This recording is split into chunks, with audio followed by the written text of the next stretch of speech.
मिसिंबांगोलनि आफादगिरि कामिनि ब्रह्ममोनहा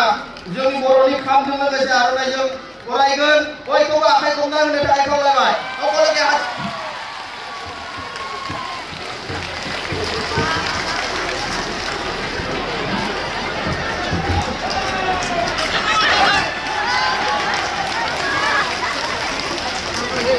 खेतीत पानी दरकार आছিলে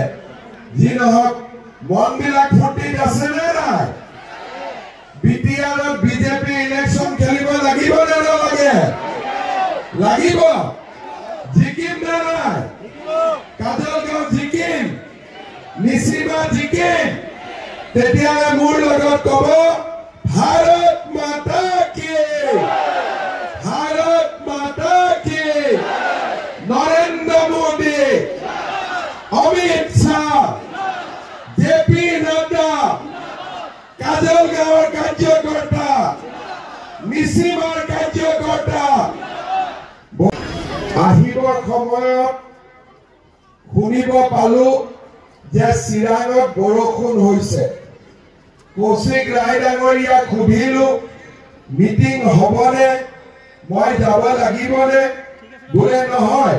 বৰষুণ হলেও আমাৰ কাৰ্যকৰ্তা আহিবই মিটিং হ'বই আৰু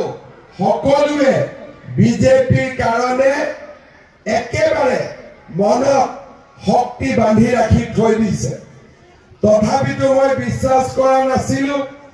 পানী হ'ব মানুহ কম হ'ব কিন্তু আজি আপোনালোকে বৰষুণৰ মাজতো ইমান ৰাইজ উপস্থিত থাকি প্ৰমাণ কৰিলে যে কাজলগাঁও আৰু নিচিমাত এইবাৰ বিজেপি জিকিবই 100% বিজেপি জিকিব ঠিক কৈছো নে নাই মই শ্ৰদ্ধা ৰাইজ আগতে বিটিআৰৰ ইলেকশন আমি ইমান জোৰ কৰি নেখেলিছিলো কেইটামান সমষ্টিত আমি ইলেকশন উঠিছিলো আৰু নিৰ্বাচনৰ পিছত কোনোবা এটা হয় ইউপিপিএল নহলে বিপিএফৰ লগত লগ লাগি আমি যিখিনি পাৰো ৰাইজৰ কাৰণে কৰিবৰ বাবে চেষ্টা কৰিছিলো এইবাৰ যেতিয়া বিটিআৰৰ ইলেকশন ঘোষণা হল আমাৰ ৰাইজে আমাক কলে যে এইবাৰ বিজেপিয়ে ভাল কৰি ইলেকশন খেলিব লাগিব মই কাৰ্যকৰ্তাসকলক কলো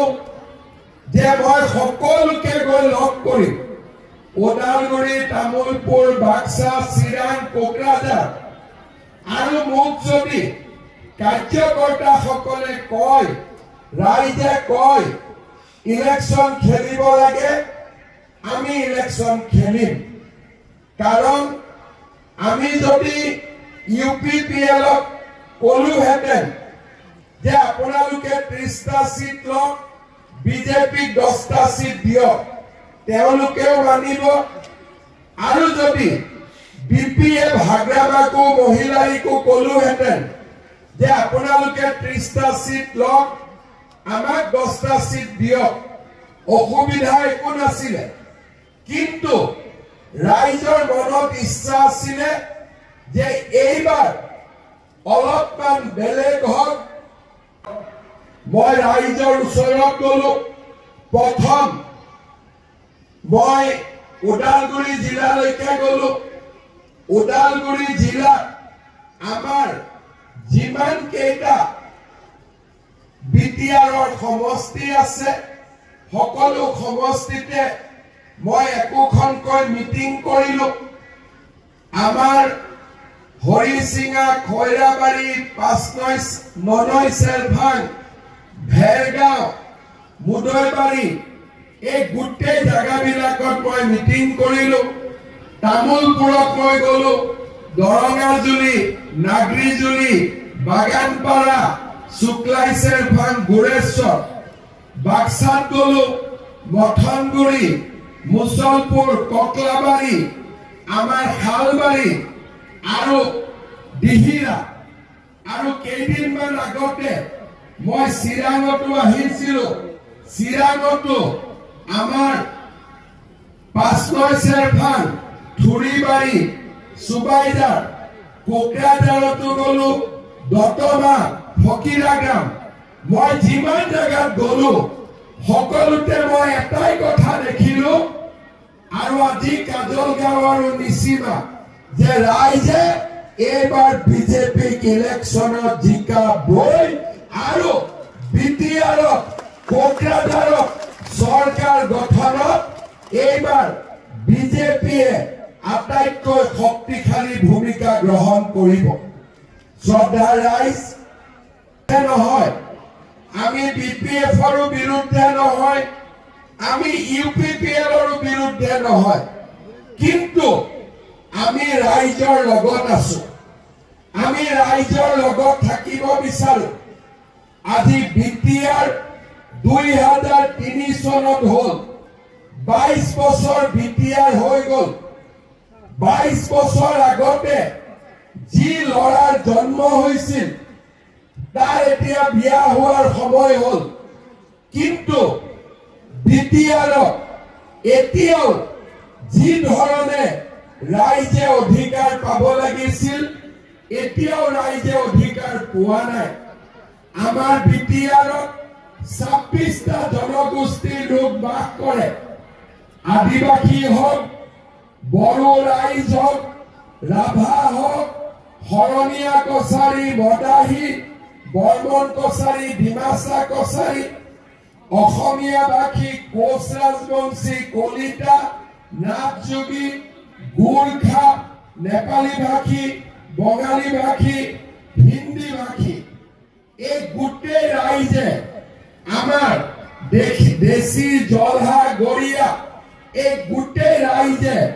আজিলৈকে বিটিআৰত অধিকাৰ পাব লাগিছিল কিন্তু আজিলৈকে 22 বছৰ পিছতো ৰাইজৰ অধিকাৰ ৰাইজে পোৱা নাই সেইকাৰণে এইবাৰ মই সকলো মিটিঙতে কৈছো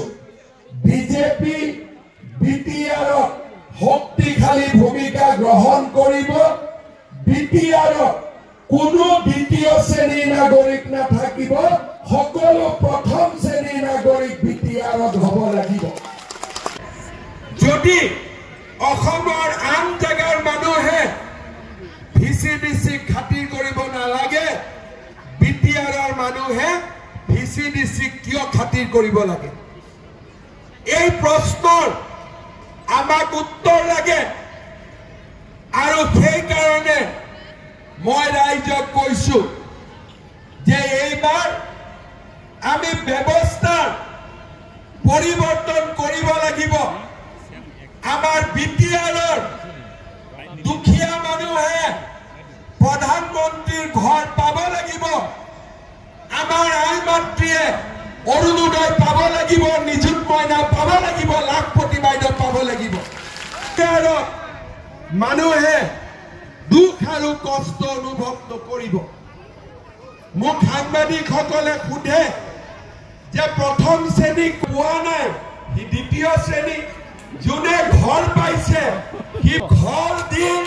মাটিৰ পট্টা দি প্ৰথম শ্ৰেণীৰ নাগৰিক কৰিব লাগিবনে নালাগে লাগিবনে নালাগে ভিচিডিসি বিলাক নোহোৱা কৰিব লাগিবনে নালাগে লাগিবনে নালাগে